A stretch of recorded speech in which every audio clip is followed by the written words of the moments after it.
Servus bei AAS24.com, eurem Kanal für alles rund um den Sound im Auto. Ich stelle euch heute unsere Boxmoor Montageplatte vor, wie wir sie herstellen und was ihr genau damit alles anstellen könnt.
Dieses für euch von uns angefertigte Montagebrett hat jetzt mehrere Funktionen für verschiedene Anwendungen in verschiedenen Fahrzeugen.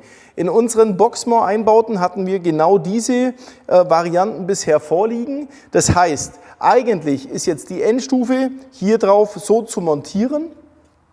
Wir haben hier extra die etwas längeren Schrauben, mit denen man ringsrum die Endstufe natürlich befestigen kann auf dem Montagebrett. Was wäre ein Montagebrett, wenn man es nicht vorher zum Montieren nimmt?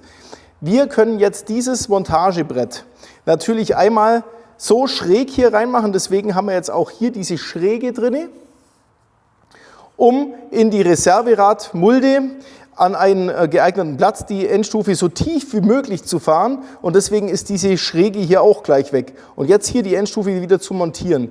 Dann haben natürlich diese Löcher überhaupt keine Bewandtnis. Wenn wir aber jetzt diese Endstufe mal montieren hinter dem linken Kotflügelkasten, da sind zwei Schrauben unten im Boden drin, damit die einfach ihren Platz finden, haben wir hier diese zwei Bohrungen drin, damit die hier frei dastehen können und das ganze Montagebrett mit zum Beispiel Bitumenband unten dran fixiert wird, um die Endstufe dann wieder plan hier fest zu montieren. Natürlich kann man auch dieses Brett hernehmen, um die Montageplatte so zu befestigen, dass die ganze Endstufe kopfüber an eine Hutablage montiert werden kann. Dafür sind dann grundsätzlich zwei Schrauben mit dabei, diese Montageschrauben, die nämlich jetzt genau da angesetzt werden können, wo man halt entsprechend gut an die Heckklappe, an das Blech hinmontieren kann, um die Montageplatte erstmal sauber zu montieren, um dann die Endstufe ganz gemütlich an die vorhandenen Schrauben wieder dran zu montieren. Wer sich jetzt noch fragt, was ist denn das Längsloch hier? Dafür haben wir die Kotflügelmontage so gedacht, dass wir von hinten mit diesen Schrauben das Ganze fest montieren können. Das braucht man also ausschließlich dann, wenn man also das Brett von hinten fest dran schrauben. Dann haben wir die Montageplatte, schaut dann von vorne so aus. Das heißt, wir können jetzt die Schraube, die unten am Kotflügelkasten unten bereits von BMW dran ist, nutzen, um das von hinten zu markieren. Also ihr nehmt die ganze Montageplatte, so richtet die richtig aus und macht einen kurzen Schlag auf das Ganze drauf, damit markiert sich die Schraube auch von unten. Das heißt, jetzt wisst ihr, wo eine kleine Bohrung reingehört, damit die Schraube nachher hier oben wieder rauskommt und trotzdem versenkt im Bereich innerhalb dieser Platte mit einer entsprechenden Mutter zusammengeschraubt werden kann, um dort Halt zu finden. Dafür ist diese Montageplatte gedacht. Wer das alles nicht braucht, kann die Montageplatte ganz normal nehmen und als diese viereckige Platte hernehmen. Diese Montageplatte ist speziell für die Gladden One 130.4 DSP, die in dem Boxmoor-System integriert ist, vorgesehen.